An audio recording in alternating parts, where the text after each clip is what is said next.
Good evening, everyone. Welcome to Reviews with Tyberius D. I'm losing my mind, so let's talk about the ultimate trickster of the MCU. Let's talk about Loki. Roll the intro.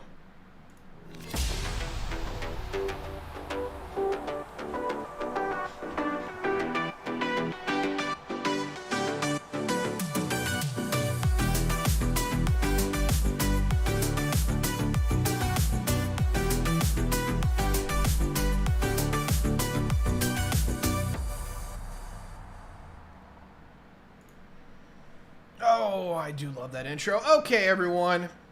I'm sorry. I'm trying to find my will to live. I just did a rant about some stupid crap, and as you can see in the chat, I'm just, God, why? All right. So anyway, I do apologize. I haven't had some content in almost a week, or actually about a week, or over a week. I don't remember. Sorry.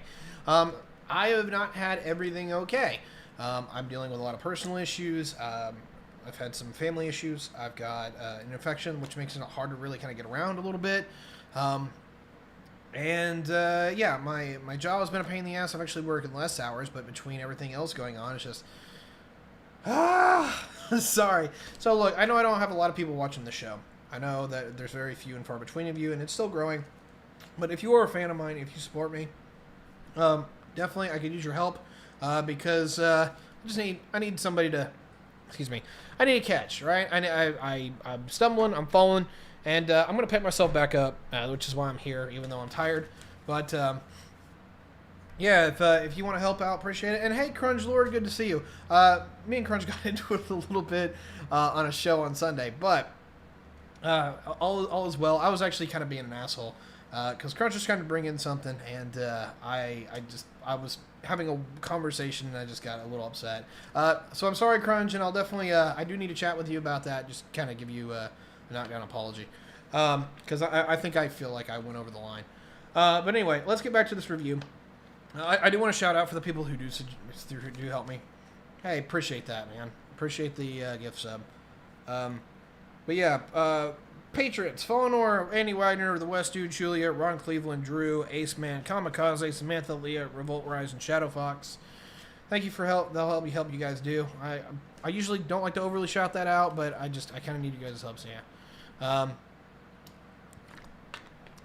Yeah.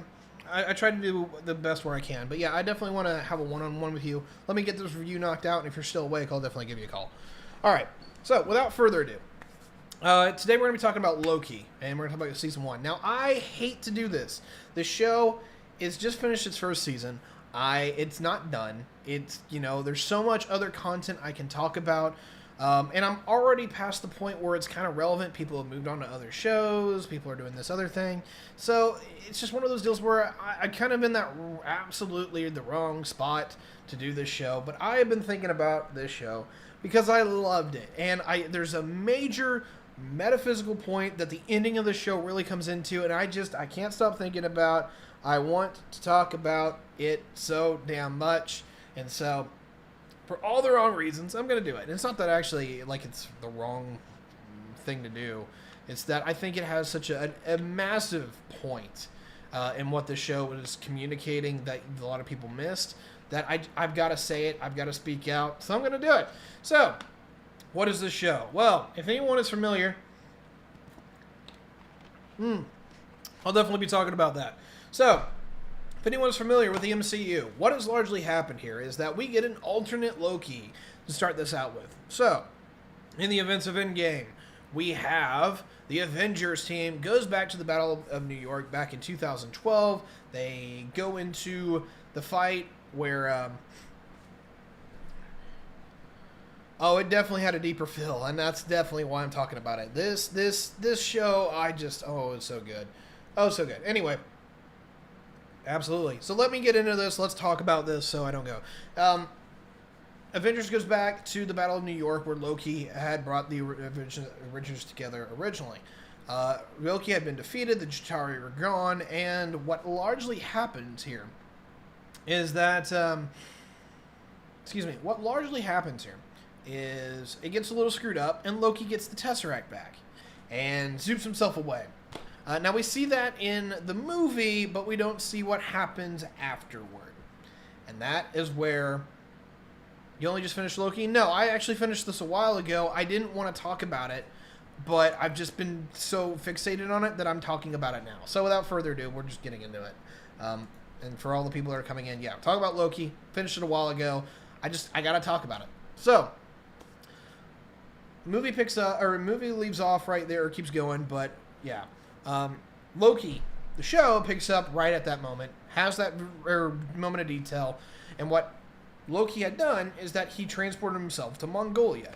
And, Loki being Loki is doing this own thing.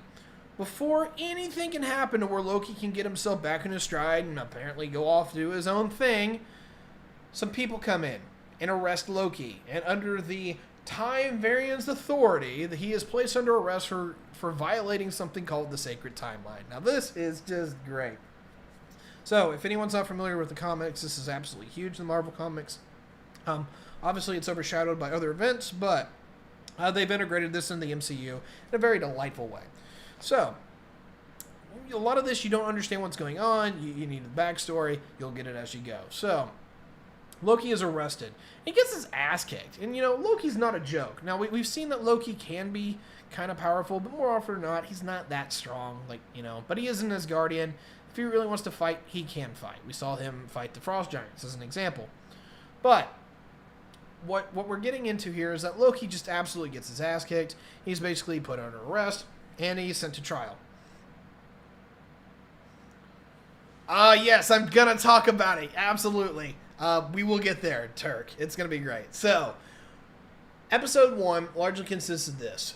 You're giving backstory into a little bit of what the TVA is and how it goes. And so this will come full circle back in episode 6 when this story closes out. What the TVA is that originally, this is the thing that you're sold. And this is done through a little bit of an infomercial, but it's hilarious.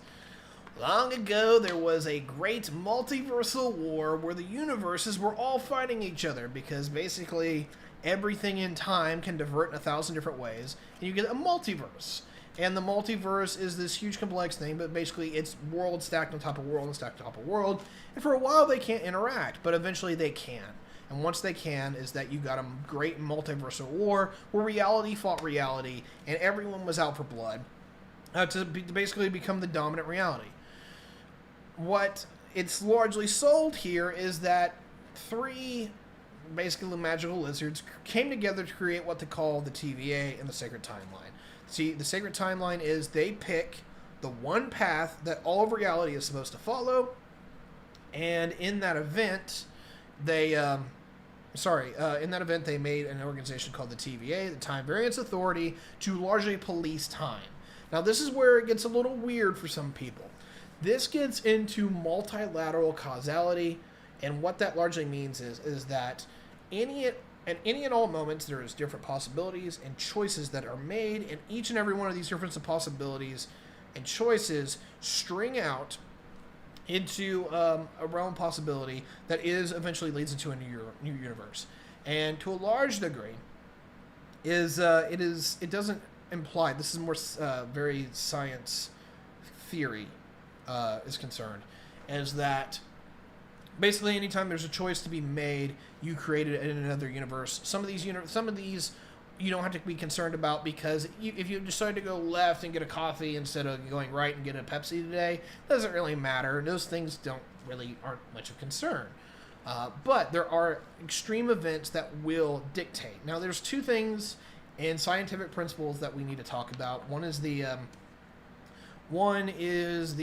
basically the variations, is that, when we'll get into variations a lot, which this movie covers, is that each little strain becomes a variation on the original timeline. And it becomes an ever-expanding network that looks like basically roots of a tree or tree branches. It expands out and goes in all the different directions. It looks like a spider web or whatever. Now, here's the problem that the show doesn't talk about, and I don't think they really understood the principle, but in theory, they get it at the very end. Okay, this concept is called a quantum or a time nexus.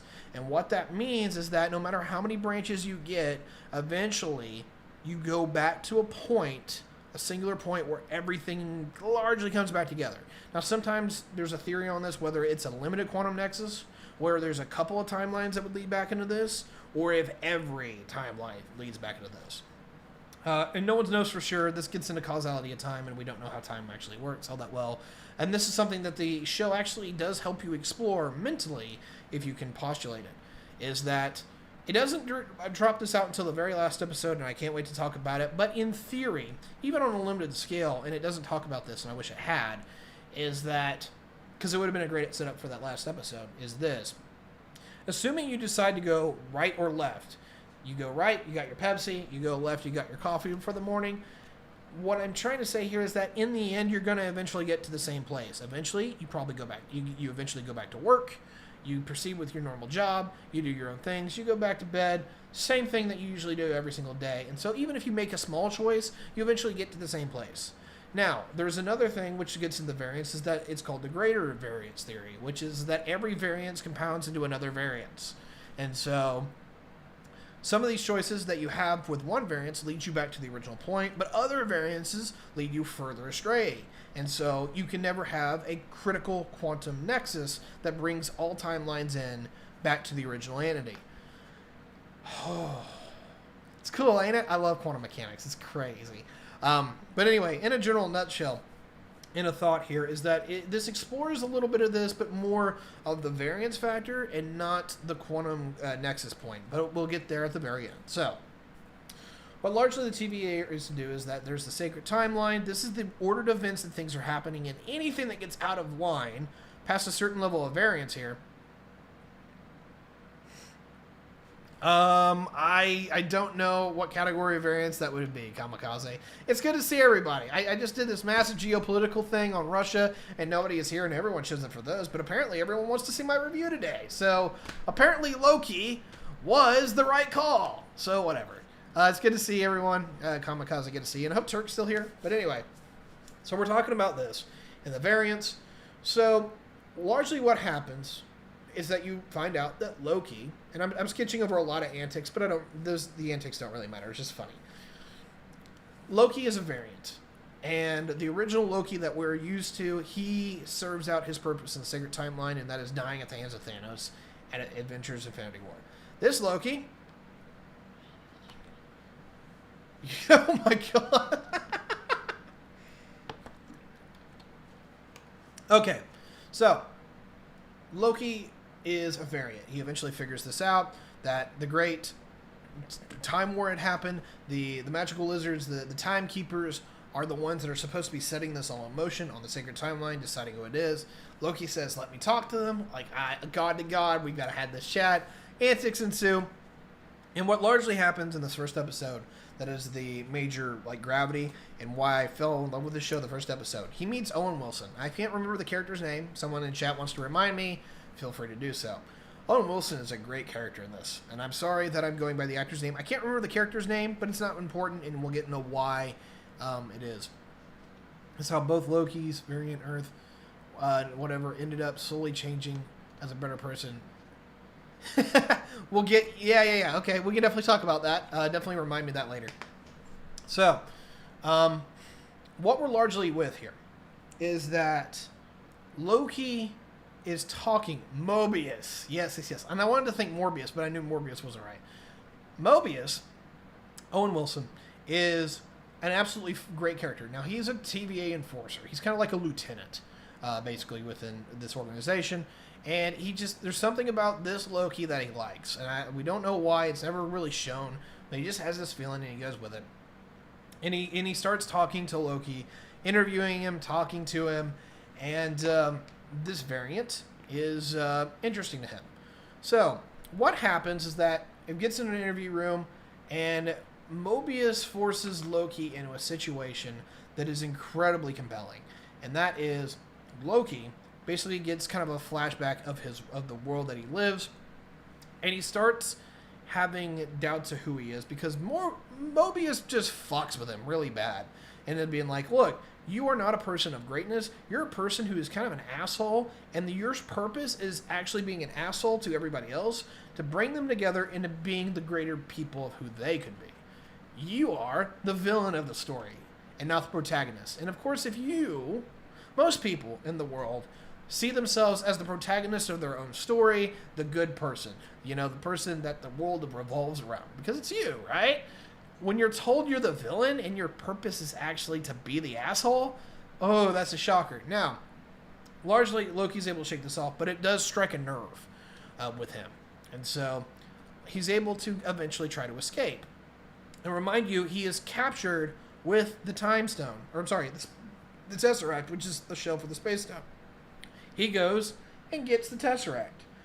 And as he comes out to the Tesseract, he realizes that it doesn't work.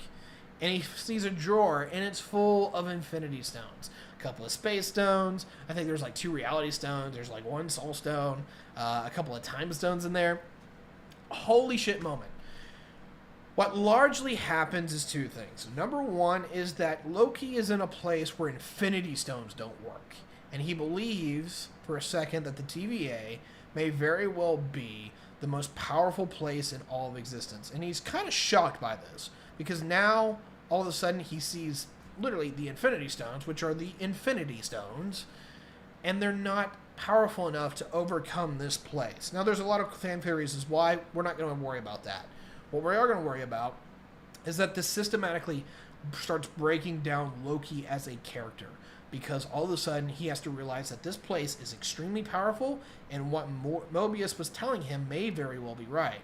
So,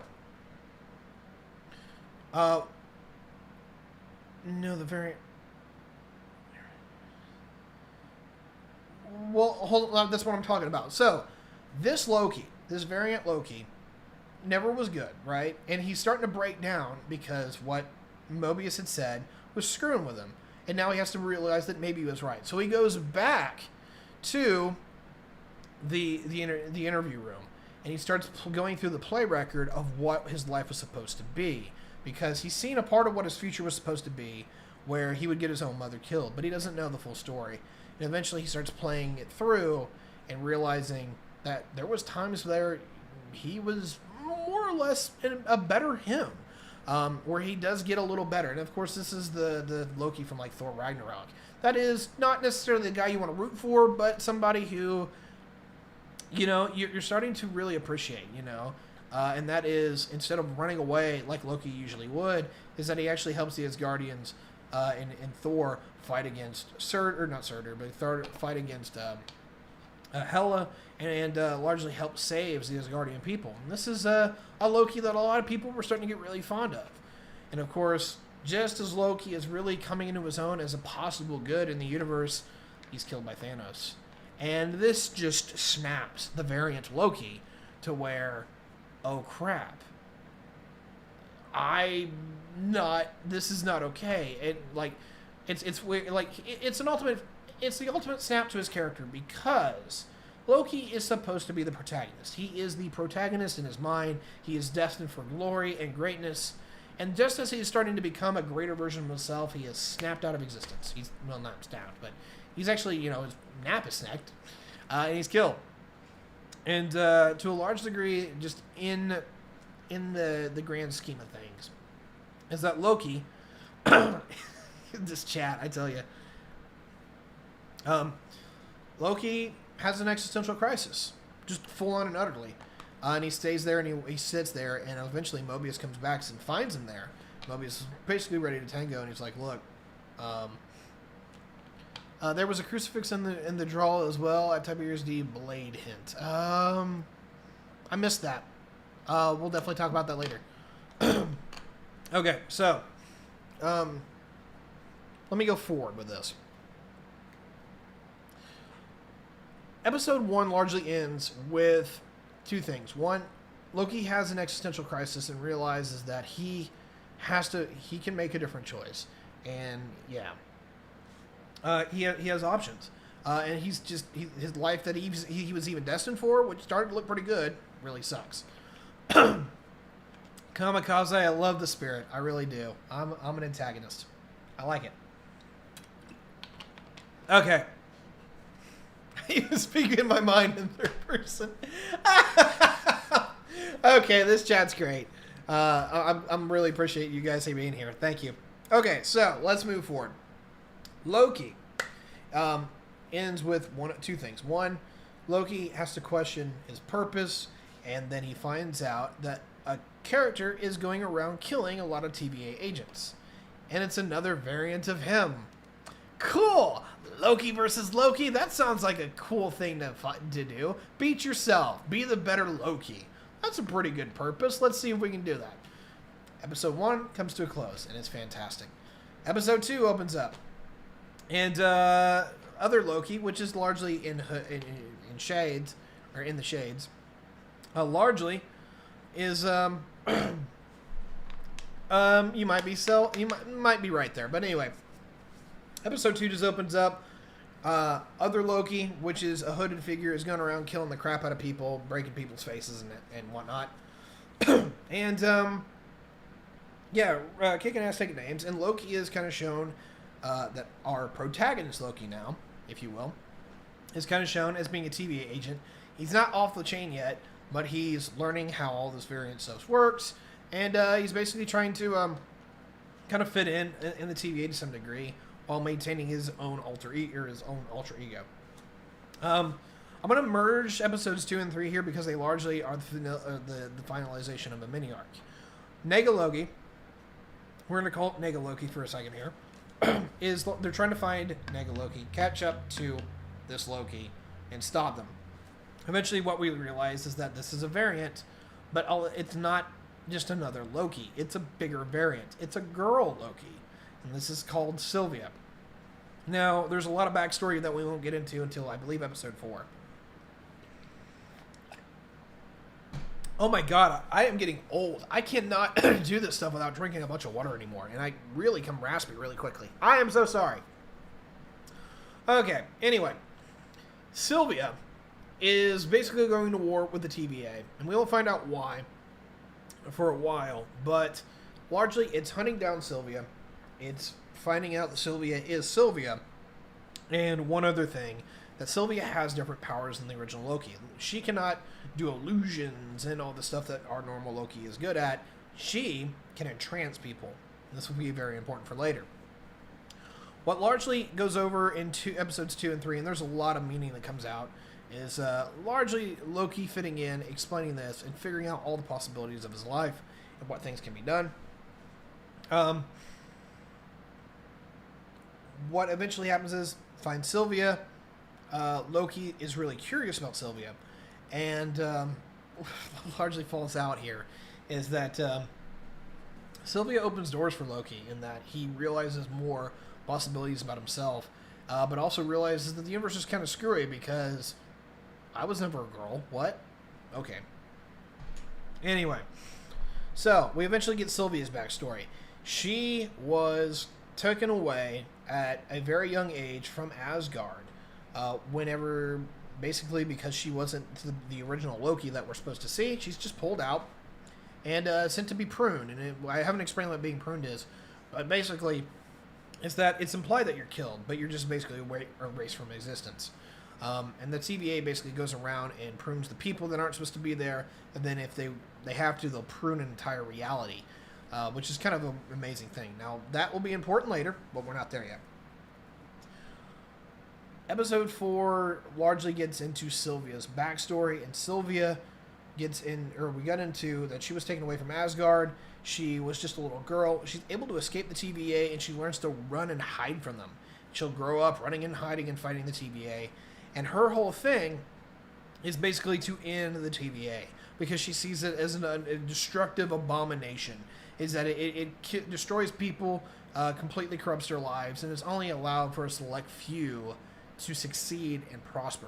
This will get really important come the final episode, because holy crap, is this one hell of a meta conversation. Okay. That's not funny.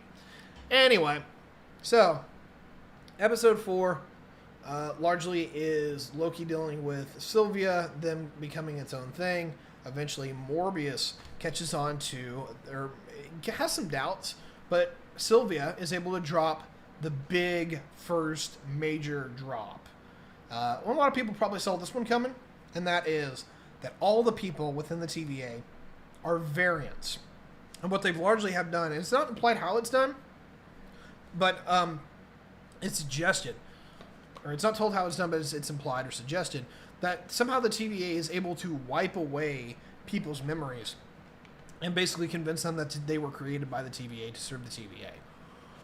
That is not the case. Everyone who is part of the TVA is a variant from one of these other offshoot universes that have basically been changed over on sides so that they can enforce the sacred timeline and let at least the people that are supposed to live their lives in the way that is supposed to be done. Episode 4 comes to a head with Mobius getting hit by the primary enforcer that he works for, and he's pruned, and he's gone. Eventually, Loki and Silvia are put in front of the Time Guardians, and they're basically supposed to have a chat. Two things happen. Basically, Loki and Silvia break up. Break out, and they are able to fight against the Sacred Time Guardians and basically all of their enforcers.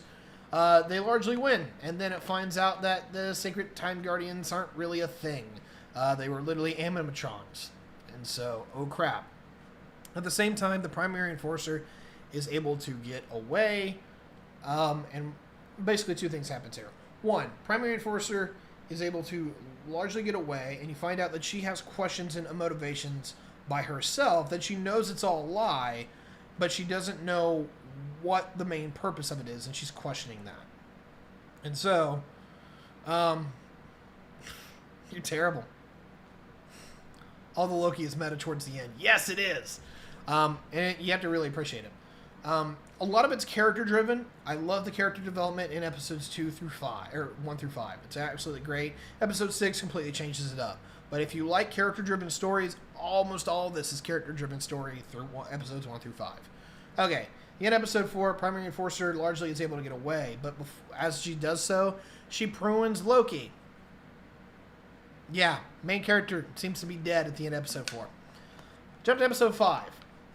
And we find out that pruning is not killing. Pruning sends whatever is touched to pruning to the end of the universe. Okay, eventually Silvia is able to self-prune herself and brings a teleporter with her and gets to the end of the universe. They find Loki, and they're able to let Morbius go back to the TVA and basically try to start an insurrection, if you will. They're able to do that a little bit.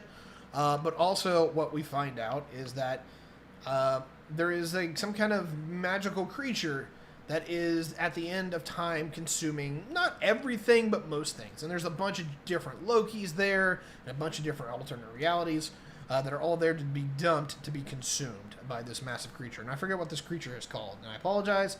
But there's a bunch of alternate Lokis that we're interacting with. Some of them are a little bit more believable. There's an older Loki that actually just made it look like he had died from Thanos, but actually hid out for a bunch of years. But then when he went to reassert himself into the natural prime timeline, he got arrested by the TVA. Then there's a bunch of other Lokis. One of them killed Thor. Kind of believable. I can deal with that. But then there's an alligator Loki that makes absolutely no sense. Silvia was a stretch, but alligator Loki just doesn't make any sense. And this... Basically, it's implied that in the multiverse, literally anything and everything could possibly happen. And, yeah, it just doesn't work for me. There's a point where it gets from... It's supposed to be funny, but it's not. It's just ridiculous. And especially with the meta conversation going on that is building up here, is that it doesn't look good. I am losing my voice. Okay. So, let's finish this out. Episode 5. Did you see Throg, the frog Thor? No, I didn't. And the Thanos copter. Didn't see that. Sorry. I'm more fixated on some other stuff.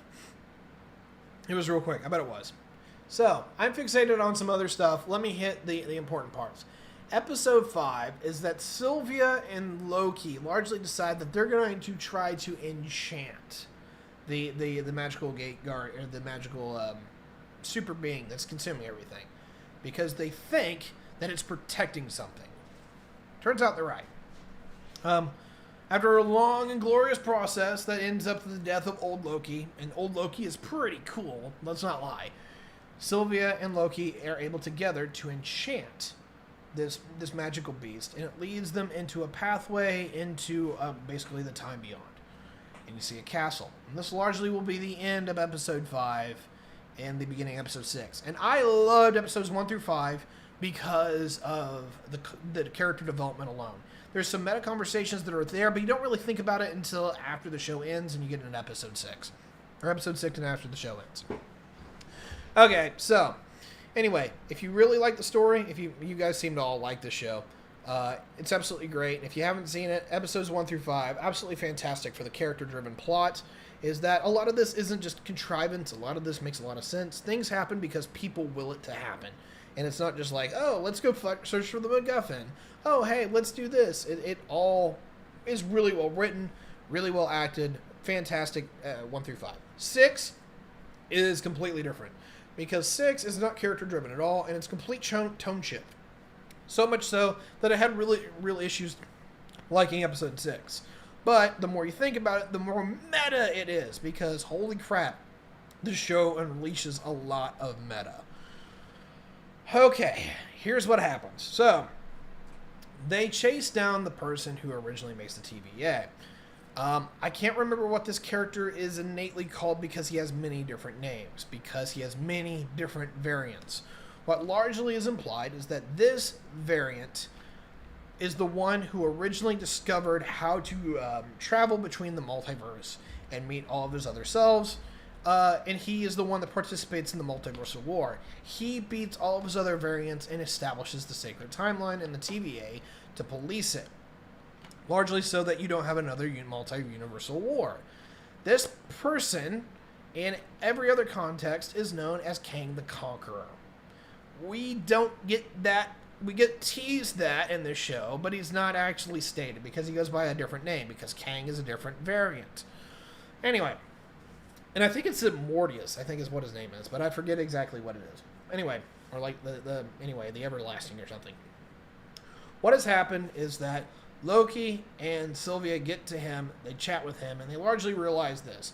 This character has the God conundrum, but very, very bad. And we'll talk about this in the meta conversations to come out of this, and this is why I wanted to talk about this episode, or the show.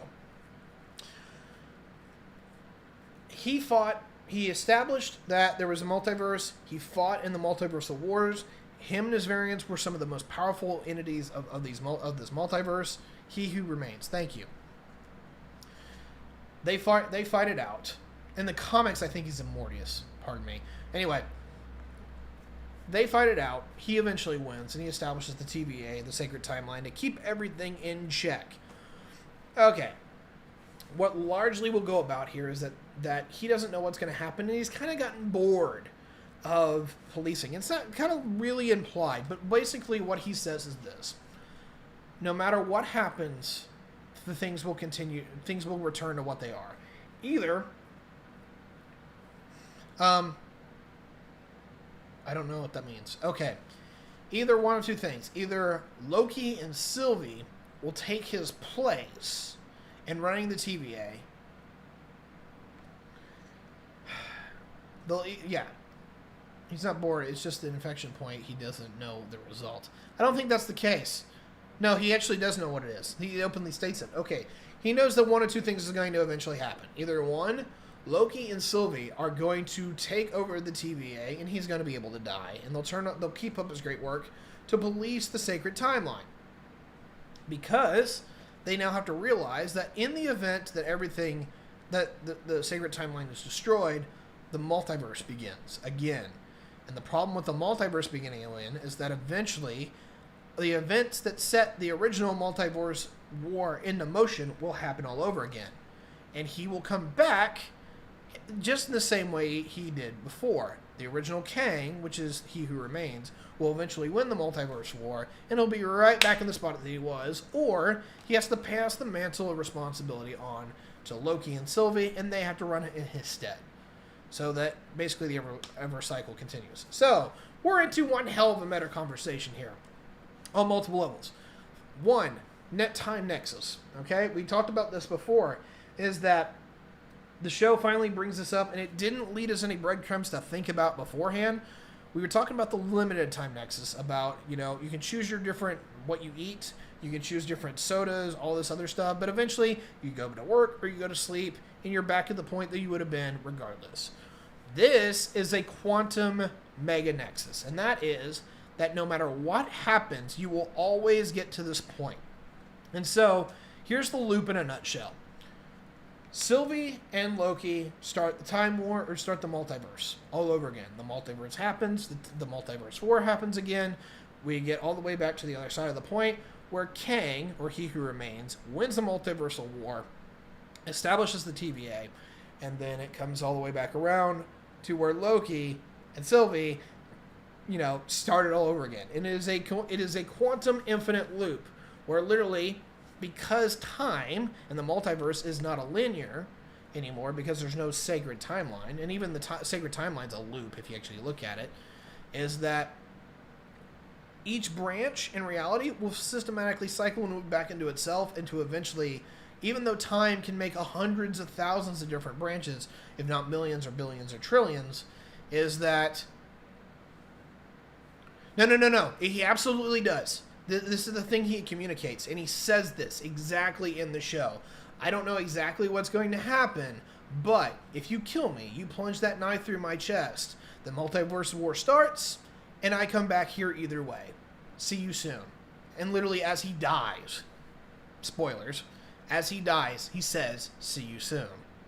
Because he knows that in the event that the multiverse starts again, exactly what got him there in the first place is going to happen again. Now, maybe the MCU is going to try to change that. I don't know. But that's absolutely the meta conversation that is implied here. Meta conversation number one is the time nexus. Both. He's actually saying both. But the real thing is that he's actually saying He Who Remains is saying see you soon. And the reason why is that if the quantum nexus theory is correct, and which it probably is that, again, restating, so if Sylvie kills him, the multiverse starts again, there is no TVA to enforce everything, and bam, you have the multiverse starting at the multiverse war starting again. He reinstitutes the TVA because he wins, and then we get all the way right back. And so it is a quantum infinite loop that happens over and over and over again. They break it, he fixes it, they break it, he fixes it.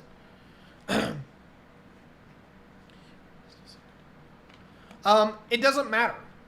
And the reason why it doesn't matter is that even though this iteration of He Who Remains dies, what is going to happen, and this is the circular logic, and I hate circular logic, but this is why a lot of people get hung up on this. He Who Remains will die.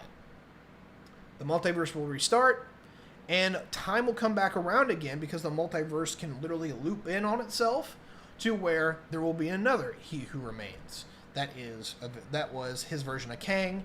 That is, he will fight the multiversal war all over again.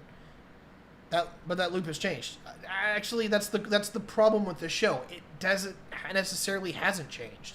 He dies, the universal multi-war starts again, and it's implied, it doesn't have to be, but it's largely implied, that is going to be the norm. He's going to eventually fight the war again. He's going to fix it. TVA gets come back, and we get a new He Who Remains all over again, and Sylvie has that conversation and kills him again.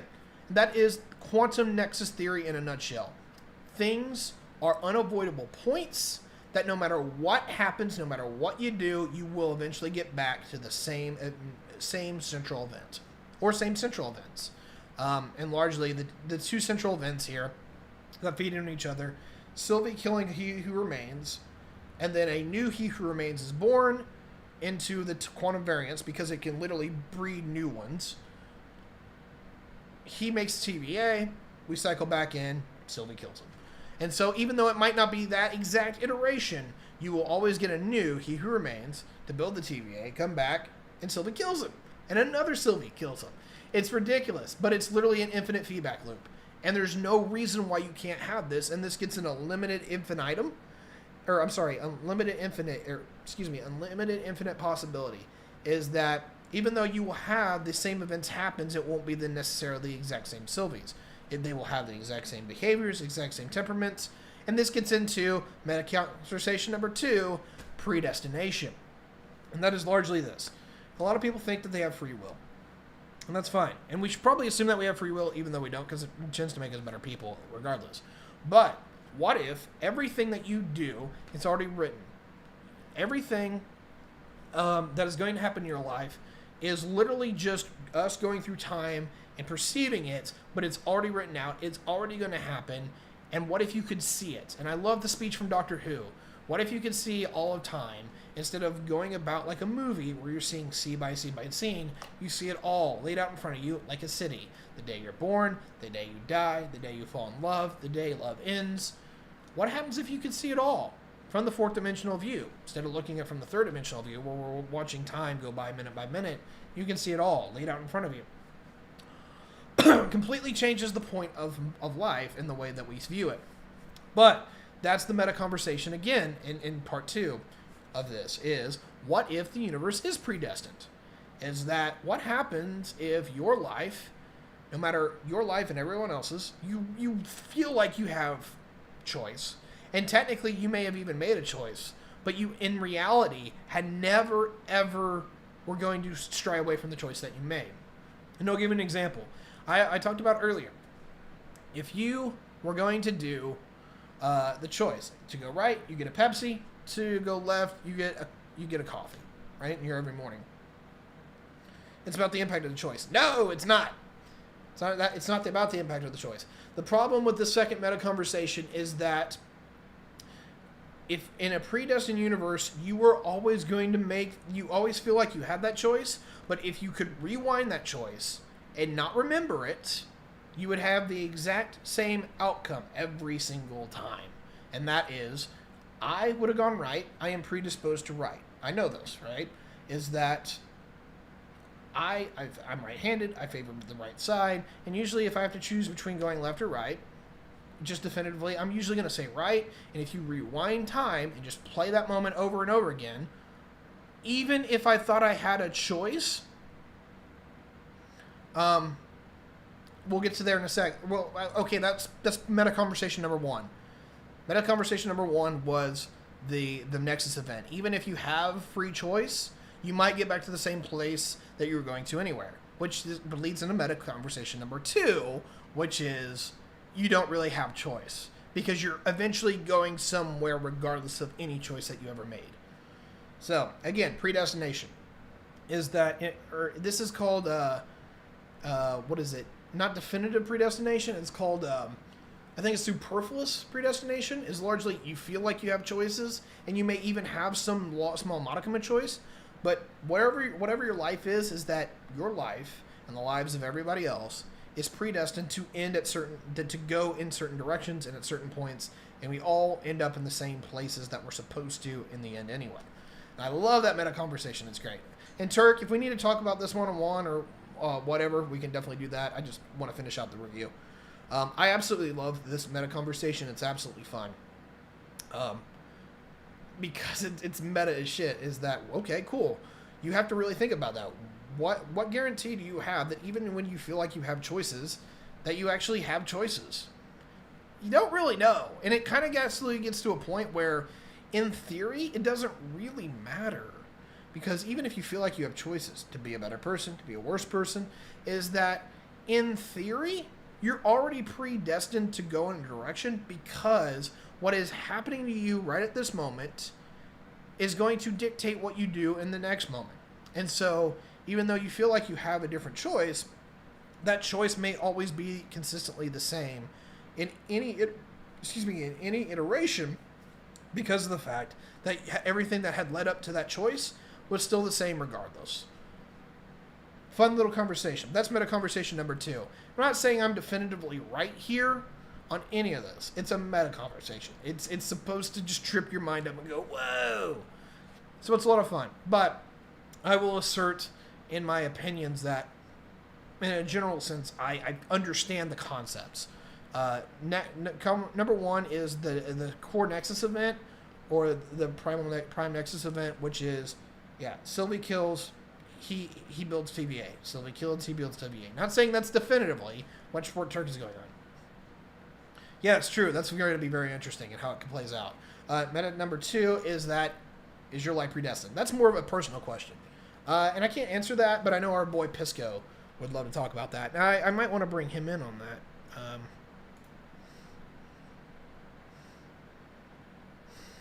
that. Shit. Let me message him real quick. He actually just started streaming.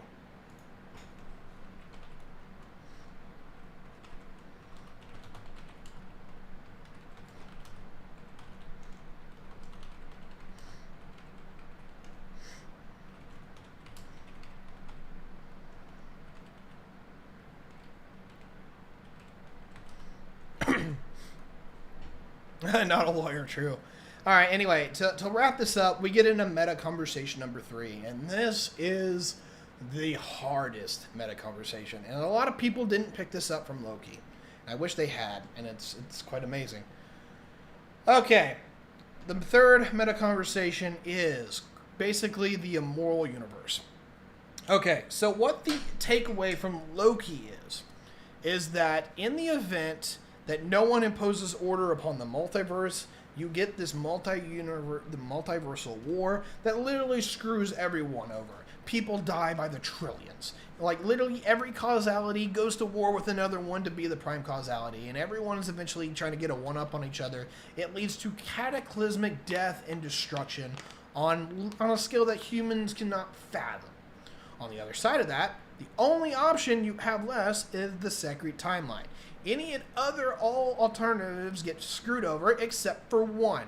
That one is allowed to flourish and prosper, and even though that is not a guaranteed certainty, as far as some will prosper and some will not, at least somebody gets to.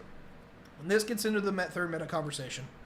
Holy fuck, what happened to my connection? Okay, we disconnected. Okay, well, I'm not going to worry about that. We're just going to keep recording here. Because I just lost my internet, apparently. Anyway, going into what I was saying, writ large, was that, excuse me, the final conversation piece, right here, hey, reconnected, fantastic. Yeah, the final conversation piece that I want to get into is the Immoral Universe, is that what if the universe is actually so screwed up that on a God level, you have the choice between letting a few people, and I mean a very, very small fraction few, be successful, be happy, and prosperous, and everybody else gets wholesale fucked. If that is the option, you have to conclude that on the grandstand of morality, one of the universe, is that on a God tier level, there may be absolutely no morality whatsoever. Now, I've talked about this in Mask Off quite a bit. I'm actually an immoralist. I don't think there is. And this is one of the reasons why, is that if you actually delve into this meta conversation at all, if you have God-level powers where you can determine who succeeds and who fails, more often than not, you have to accept the reality that some are going to fail and some are going to succeed.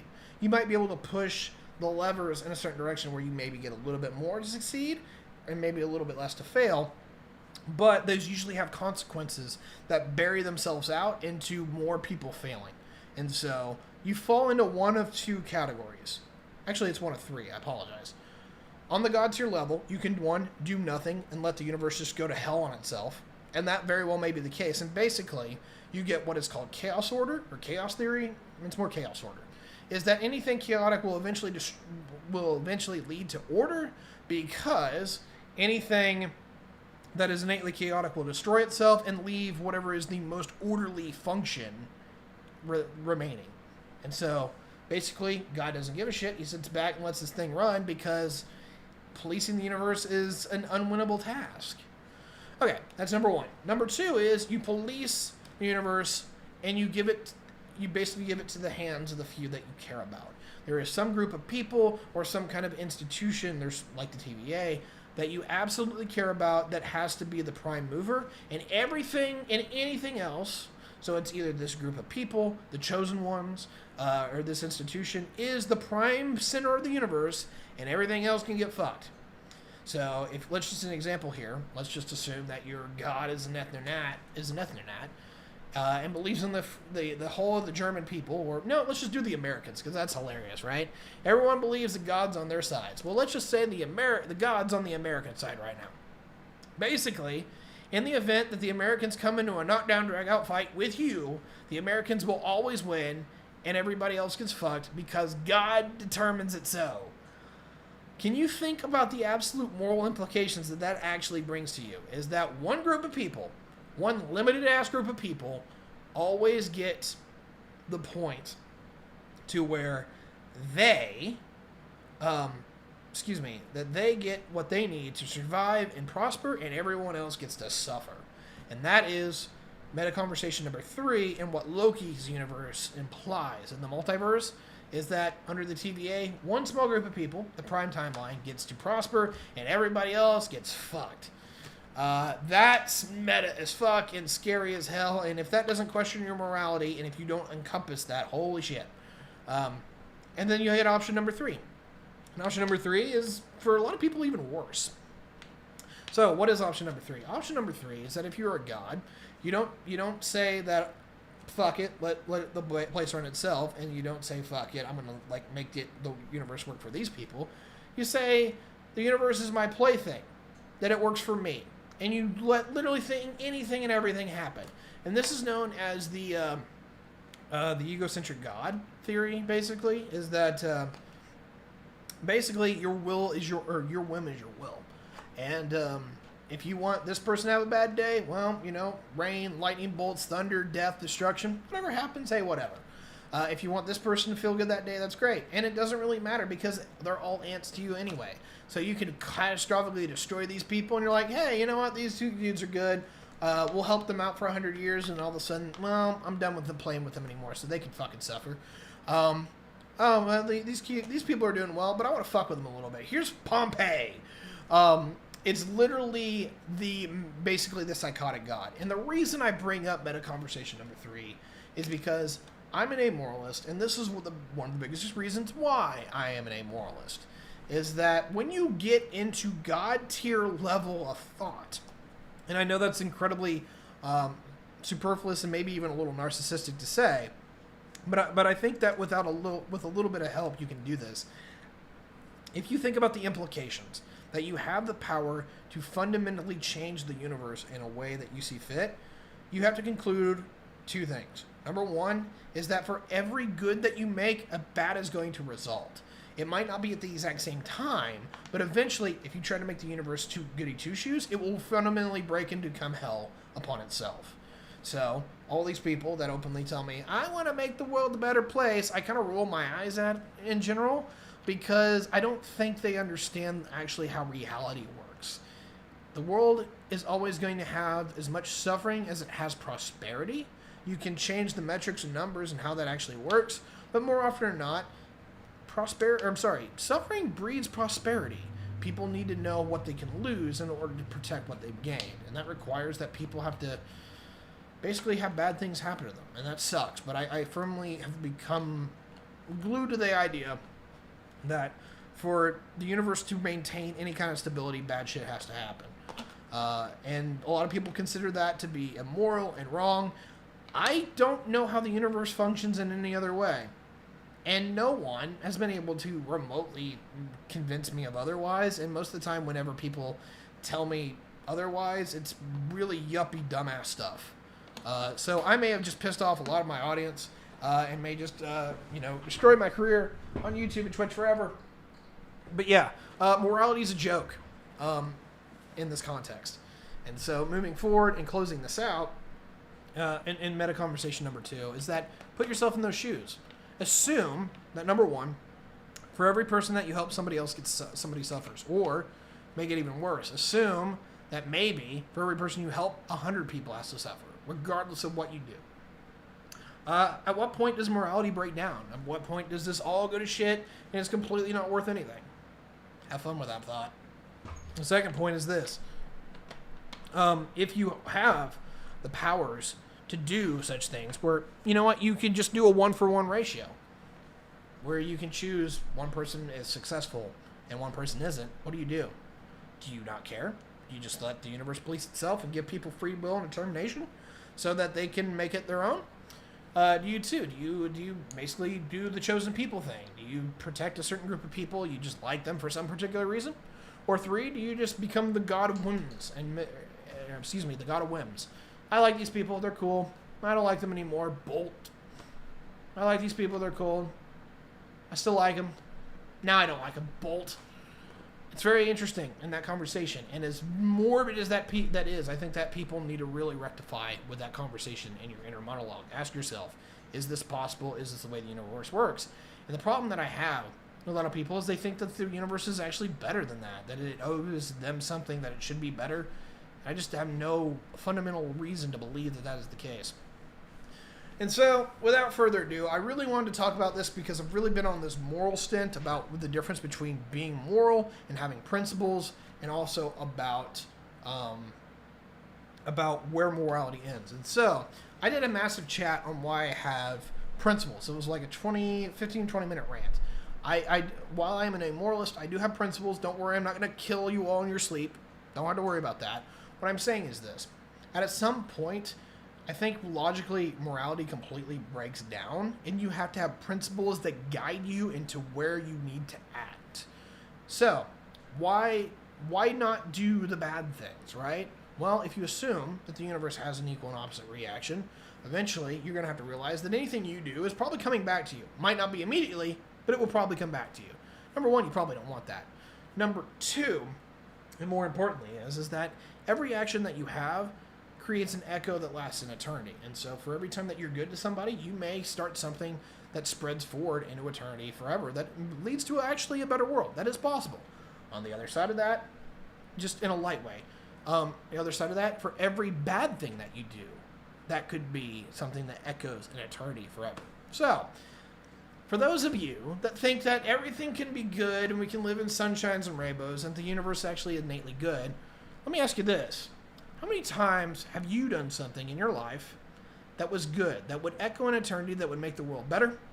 Versus, how many times have you done something bad that would echo an eternity, that would make the world worse? I think if you're being honest with yourself, the vast majority of people that are listening to this and watching this would absolutely say they've done more negative shit than they've done positive. And on that bombshell, I have been Tyberius D. This has been Season 1 review of Loki and the meta conversations that I have. Don't expect me to do this kind of thing forever. I usually don't do shows that are still going. But in this case, I really wanted to get into this one because I'm loving meta conversations right now.